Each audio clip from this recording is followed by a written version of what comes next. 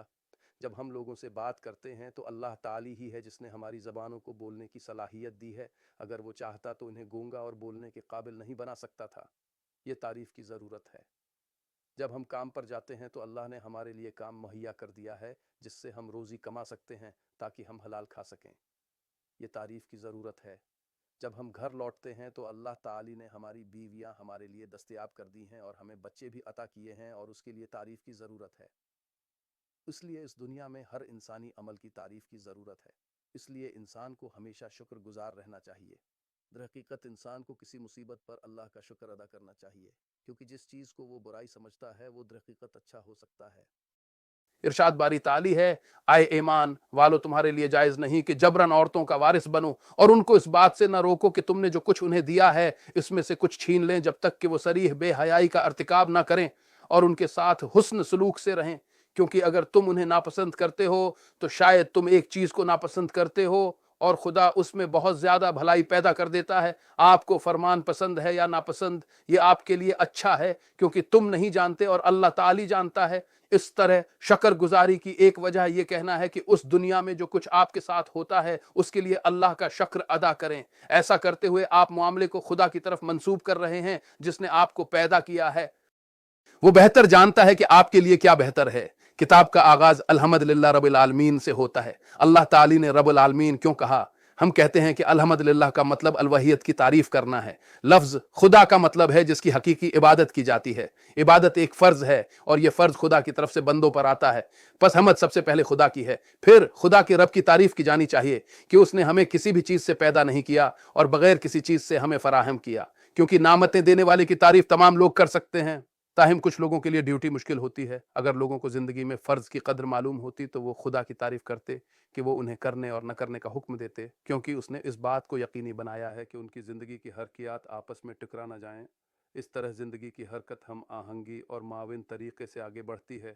بس پہلی نعمت یہ ہے کہ جس کی عبادت کی گئی اس نے ہمیں اپنی عبادت کا طریقہ بتا دیا، اور دوسری نعمت یہ ہے کہ وہ رب العالمین ہے. اس دنیاوی زندگی میں فرمان بردار اور نافرمان مومن اور کافر سب ہیں. الوحیت کا فضل حاصل کرنے والے مومن ہیں. جہاں تک رب کے فضل کا تعلق ہے اس میں سب شامل ہیں. ہم خدا کی تعریف اس کی الوحیت کے فضل کے لیے کرتے ہیں، اور ہم اس کی ربوبیت کے فضل کے لیے خدا کی تعریف کرتے ہیں، کیونکہ وہی ہے جس نے پیدا کیا، اور اس لیے کہ وہ تمام جہانوں کا رب ہے. پوری کائنات اس کی حکمرانی سے باہر نہیں ہے. اس دنیا کے لوگوں کو یقین دلایا جائے کہ اس کے رب کے فضل سے ان پر برکتیں نازل ہوتی رہتی ہیں. سورج غروب ہو کر یہ نہیں کہہ سکتا کہ میں طلوع نہیں کروں گا. نہ کائنات میں ستارے ایک دوسرے سے ٹکرا سکتے ہیں، اور نہ ہی زمین پودوں کی نشو و نما کو روک سکتی ہے. نہ ہی ماحول زمین سے ہٹ سکتا ہے. تمام لوگوں کا دم گھٹتا ہے. اس لیے اللہ تعالی اپنے بندوں کو یقین دلانا چاہتا ہے کہ وہ کائنات کی ہر چیز کا رب ہے. اس لیے انسان کی خدمت کرنے والی کوئی طاقت اس کی خدمت سے باز نہیں آ سکتی، کیونکہ اللہ تعالی اپنی کائنات اور اس کی تخلیق کردہ تمام چیزوں کے کنٹرول میں ہے. وہ تمام جہانوں کا رب ہے، اور اس کے لیے حمد کی ضرورت ہے کہ خدا تعالی انسان کو وہ مہیا کرے گا جو اس کی خدمت کرتا ہے. در حقیقت اس نے اسے اپنی کائنات کا مالک بنایا. اس لیے مومن کل سے نہیں ڈرتا. جب اللہ رب العالمین ہے تو وہ اس سے کیسے ڈر سکتا ہے؟ اگر اس کے پاس کھانا نہیں ہے تو اسے یقین ہے کہ اللہ اسے رزق دے گا، کیونکہ وہ رب العالمین ہے. اگر وہ کسی بحران کا سامنا کرتا ہے تو اس کے دل کو تسلی ہو جاتی ہے کہ اللہ تعالی اس بحران کو دور کرے گا اور مصیبت کو دور کرے گا، کیونکہ وہ رب العالمین ہے. اگر اسے کوئی نعمت پہنچتی ہے تو وہ اللہ کو یاد کرتا ہے اور اس پر اس کا شکر ادا کرتا ہے، کیونکہ وہ رب العالمین ہے جس نے اسے عطا کیا ہے. حق پاک ہے. رب العالمین ہونے کی وجہ سے اس کی تعریف کی جائے. اس کی تخلیق میں کوئی بھی چیز اس کے اصل ارادے سے باہر نہیں ہے. جہاں تک الوحیت کے تحفوں کا تعلق ہے تو ان کا اجر آخرت میں ہے. یہ دنیا ایمان کی آزمائش کی جگہ ہے اور آخرت جزا کی جگہ ہے. کچھ لوگ اللہ کی عبادت نہیں کرتے. یہ اس دنیا میں مومنین کے ساتھ رب کی نعمت میں برابر ہیں، لیکن آخرت میں الوحیت کا فضل صرف مومنوں کے لیے ہے. پس اللہ کی نعمتیں اہل جنت کے لیے ہیں اور اللہ کی نعمتیں ایمان والوں کے لیے ہیں. اللہ تعالی کا فرمان پڑھو، کہو کہ اللہ کی زینت کو جو اس نے اپنے بندوں کے لیے پیدا کی ہے اور رزق کی پاکیزہ چیزوں کو کس نے حرام کیا ہے. کہو کہ یہ ان لوگوں کے لیے ہیں جو دنیاوی زندگی پر ایمان رکھتے ہیں اور قیامت کے دن صرف ان کے لیے ہیں. اسی طرح ہم آیات کو ان لوگوں کے لیے تفصیل سے بیان کرتے ہیں جو جانتے ہیں، بلکہ یہ دنیا اور آخرت میں ہے. اللہ کی ہمیشہ تعریف کی جاتی ہے، اس دنیا میں اپنی تمام مخلوقات کو ربیت دے کر اور اپنے ماننے والوں کو اپنی الوحیت دے کر، اور آخرت میں اپنے مومن بندوں کو دے کر. اور اللہ تعالی کے الفاظ پڑھیں اور وہ کہیں گے الحمد اللہ جس نے ہمارے لیے اپنا وعدہ پورا کیا اور ہمیں زمین کا وارث بنایا. ہم جنت میں جہاں چاہیں آباد کریں. کام کرنے والوں کا کتنا اچھا اجر ہے. اور اس کے الفاظ عالی، اس میں ان کی دعا ہوگی تو بلند ہے، اے اللہ وہاں ان کی سلامتی ہو. اور ان کی آخری دعا یہ ہوگی کہ الحمدللہ رب العالمین. پھر جب ہم اس کے الفاظ کی طرف بڑھتے ہیں جو رحمان اور رحیم ہے، تو حمد کی ایک وجہ یہ ہے کہ اللہ تعالی بہت مہربان نہایت رحم کرنے والا ہے. وہ اس دنیا میں اپنے تمام بندوں کو ربیت کے تحفے کے طور پر اپنی نعمتوں سے نوازتا ہے، اور ربیت کے تحفے مومنوں اور کافروں دونوں کو عطا کیے جاتے ہیں. رب کے تحفے اس وقت تک ختم نہیں ہوتے جب تک انسان مر نہیں جاتا، اور خدا اس دنیا میں اپنے بندوں سے اپنی نعمتیں نہیں روکتا. اللہ کی نعمتیں بے شمار ہیں. کیلکولیٹر، الیکٹرانک دماغ اور اس طرح کی دوسری چیزوں میں تمام تر ترقی کے باوجود ہمیں ابھی تک کوئی ایسا شخص نہیں ملا جو آگے آئے اور کہے کہ میں اللہ کی نعمتوں کو شمار کروں گا. کیونکہ گنتی کا تقاضا ہے کہ آپ ایسا کرنے کے قابل ہوں. آپ کسی بھی چیز کو شمار نہیں کرتے جب تک کہ اسے شمار کرنے کی آپ کی صلاحیت کے اندر نہ ہو، لیکن جب تک یہ آپ کی قابلیت اور استطاعت سے باہر ہے آپ ایسا نہیں کریں گے. لہٰذا قیامت تک کوئی بھی خدا کی نعمتوں کو شمار نہیں کر سکے گا، کیونکہ کوئی بھی ان کو شمار نہیں کر سکتا.